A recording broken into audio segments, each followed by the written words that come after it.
Imaginem o seguinte cenário clínico. Um paciente de 80 anos entra em um consultório médico sentindo-se, bom, perfeitamente saudável. Ele caminha de forma independente, Tem uma rotina funcional e ativa. exato, uma vida ativa e sem apresentar qualquer sintoma. Ele vai apenas para um check-up preventivo de rotina. O que, estatisticamente, é uma conduta incentivada pelos sistemas de saúde. Sim. No entanto, semanas depois, devido a uma série de exames preventivos, esse mesmo paciente encontra-se acamado. Ele está se recuperando de uma cirurgia invasiva, sofrendo com complicações severas e com uma qualidade de vida que foi, na verdade, permanentemente destruída. É um quadro devastador. E esta não é uma anomalia estatística, é uma realidade diária nas unidades de terapia intensiva.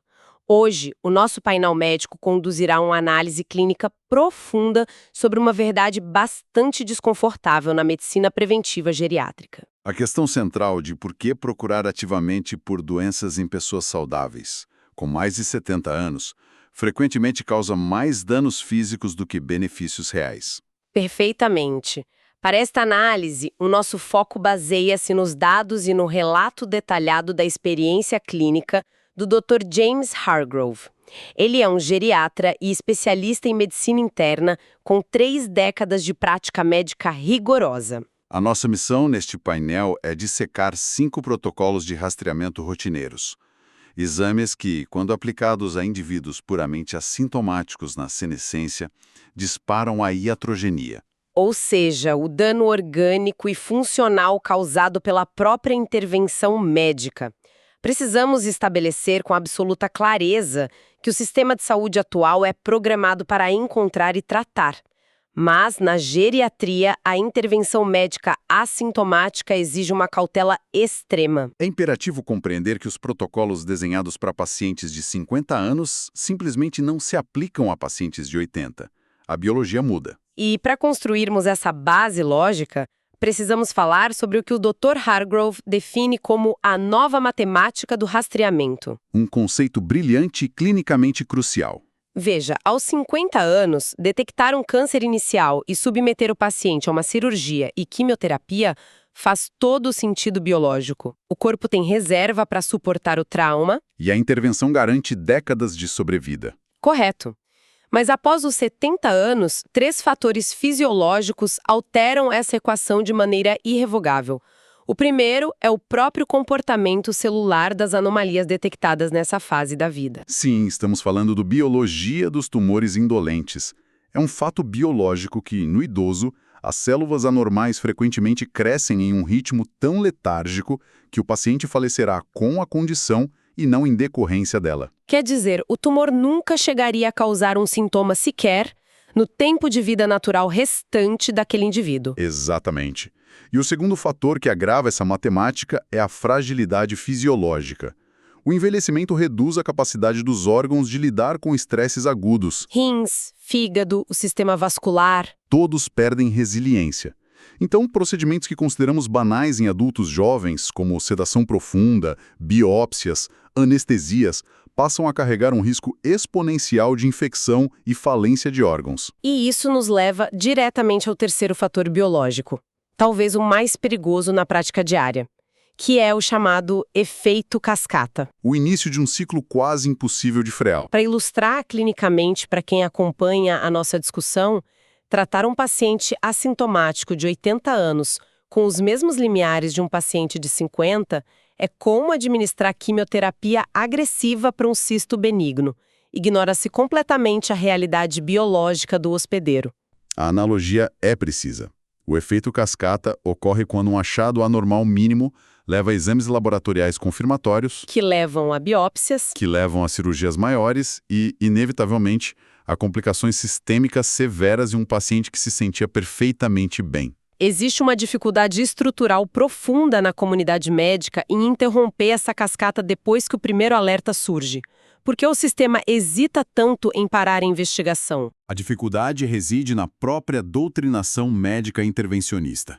Fomos treinados rigorosamente para erradicar patologias. Há também a pressão do risco institucional. Quando uma máquina aponta um desvio, a inércia empurra o médico para a próxima intervenção. É um abandono, muitas vezes automático, do juramento médico primário, o primum nocere, o primeiro não causar dano. Exato. A ânsia de intervir acaba violando esse princípio, esquecendo que o trauma do diagnóstico frequentemente supera o risco da própria doença letárgica. Compreendida a gravidade fisiológica desse efeito cascata, devemos avançar nossa análise para as áreas onde esse risco iatrogênico é mais prevalente. Vamos começar pela prevenção gastrointestinal e oncológica. Uma área crítica, sem dúvida. É fundamental pontuar que a Força-Tarefa de Serviços Preventivos dos Estados Unidos não recomenda a colonoscopia rotineira após essa idade, e o motivo é puramente o risco biológico inaceitável. O que faz sentido absoluto do ponto de vista anatômico. A colonoscopia introduz um risco mecânico severo. Em pacientes idosos, a taxa de perfuração intestinal atinge 1 em cada 500 casos. E uma perfuração do cólon em um octogenário é quase sempre letal ou exige cirurgias abdominais de emergência catastróficas. Sem falar nas reações adversas à sedação, que deprimem o sistema respiratório. Além disso, o perigo começa muito antes do procedimento em si. O relato clínico traz o caso da paciente Margaret, de 78 anos. Margaret era ativa, sem qualquer queixa digestiva. Ela foi submetida ao preparo intestinal puramente porque havia passado do prazo protocolar de 5 anos. O famoso protocolo de calendário, ignorando a clínica. Exato.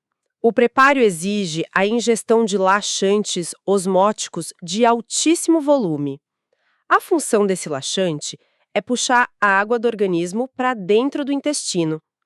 Em uma paciente frágil como Margaret, isso causou uma desidratação aguda. O que resulta em um choque eletrolítico. Uma queda perigosa de potássio no sangue.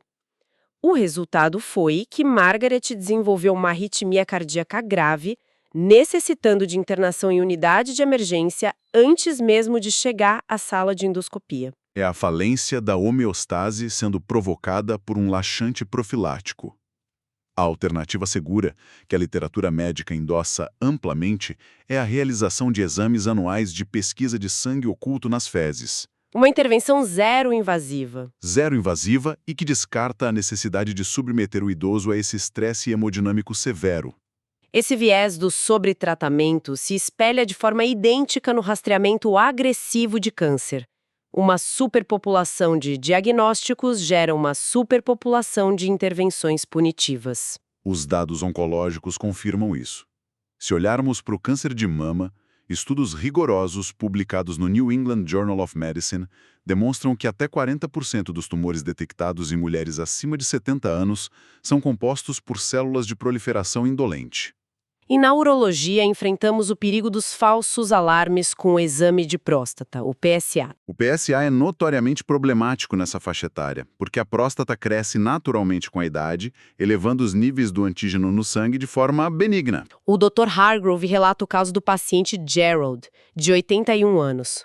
Um exame de rotina detectou um PSA levemente alterado. A cascata foi deflagrada imediatamente com uma biópsia prostática.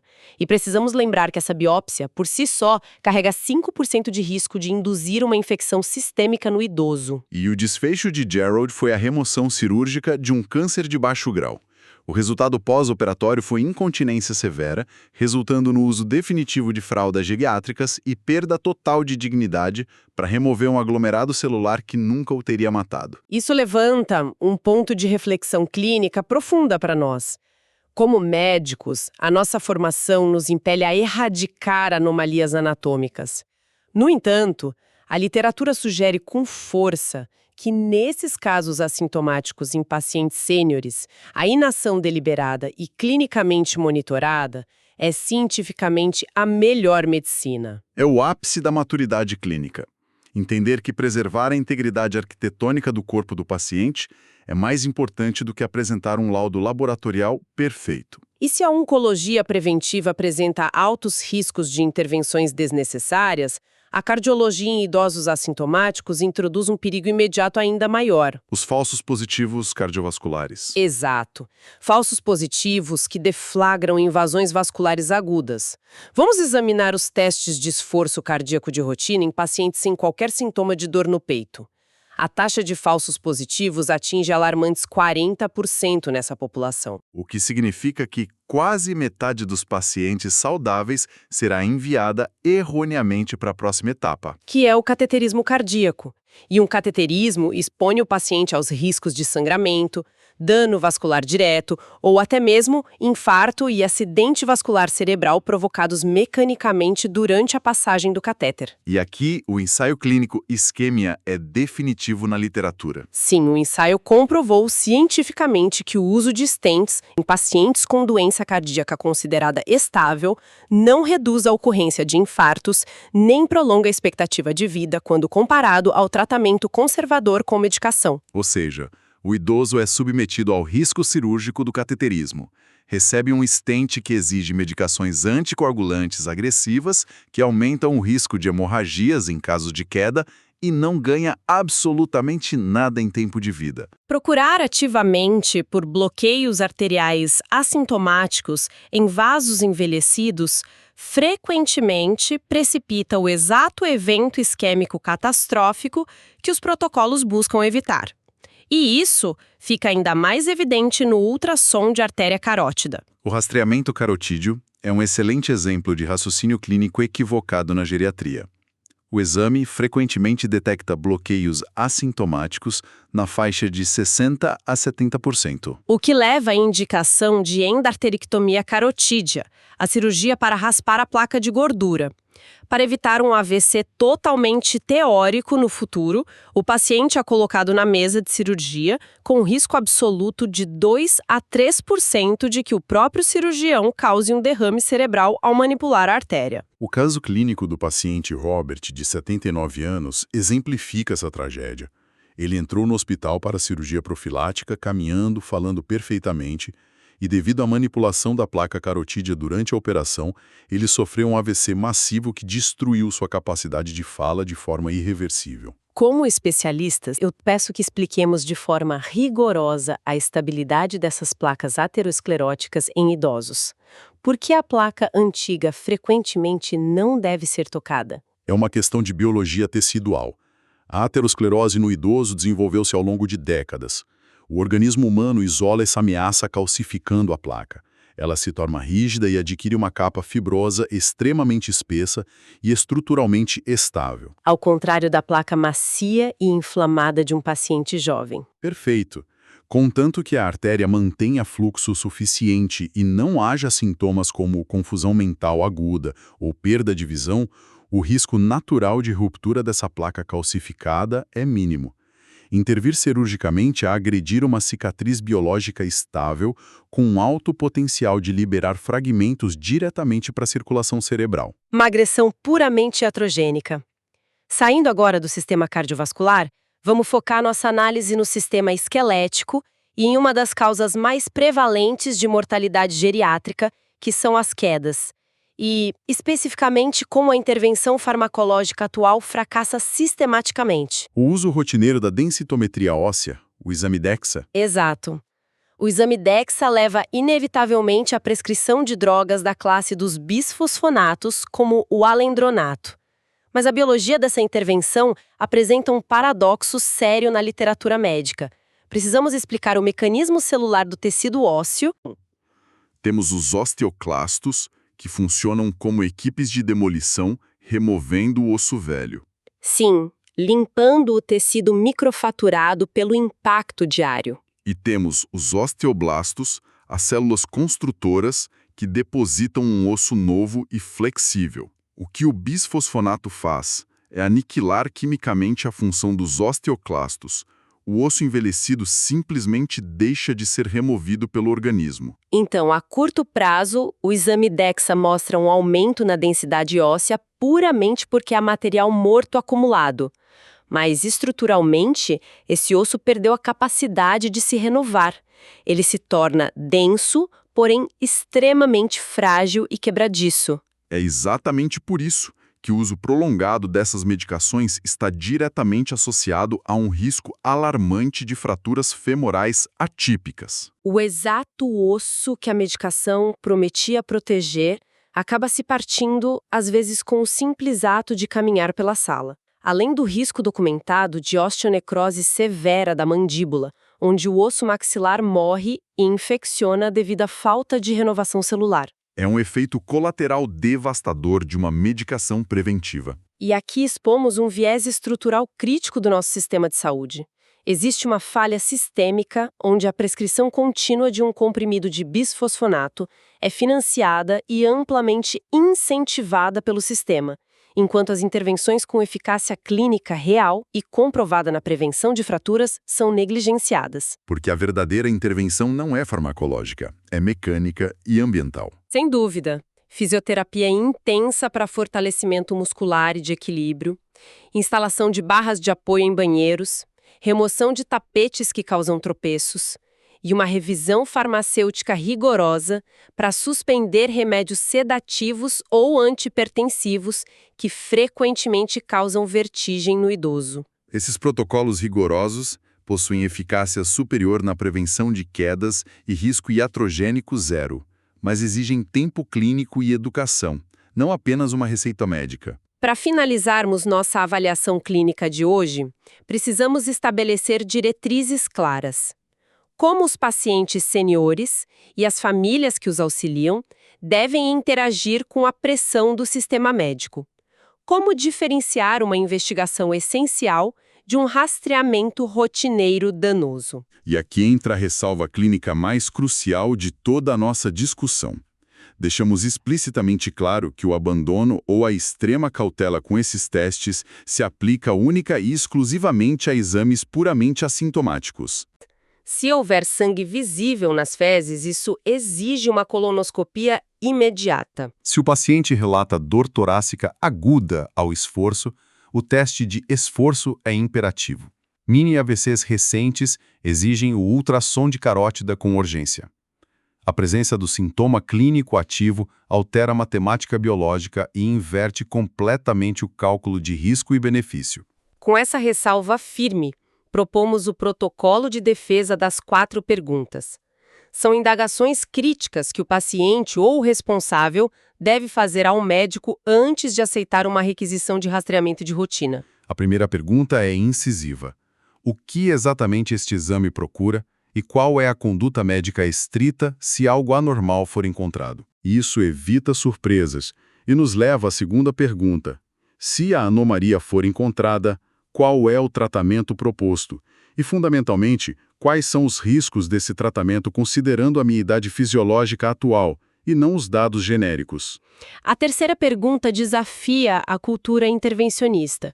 Qual é o risco real, baseado em literatura, de optarmos por não fazer absolutamente nada além do monitoramento clínico? A avaliação técnica da inação. Exato. E a quarta pergunta foca em proteção. Existe no arsenal médico atual uma alternativa diagnóstica menos invasiva, como a pesquisa de sangue nas fezes versus a colonoscopia? Esse protocolo constrói uma barreira defensiva contra a inércia dos exames automáticos. Como membros de um painel clínico, entendemos que o antigo modelo de paternalismo médico está totalmente obsoleto. O consentimento verdadeiramente informado na geriatria contemporânea só é alcançado quando o paciente compreende, de forma integral, o risco orgânico da intervenção e a validade científica da opção de não intervir. Reitero, de forma muito séria, a nossa síntese clínica. Após a 7ª década de vida, a manutenção da saúde de excelência frequentemente depende de proteger ativamente o corpo biológico frágil contra as próprias intervenções médicas em cascata. O objetivo absoluto não é o rastreamento implatável de anomalias anatômicas letais apenas na teoria, mas sim a preservação da qualidade funcional de vida. E isso nos deixa com uma reflexão médica profunda sobre o horizonte da nossa profissão. O atual sistema médico foi construído inteiramente sobre a premissa de encontrar e consertar patologias estruturais a qualquer custo.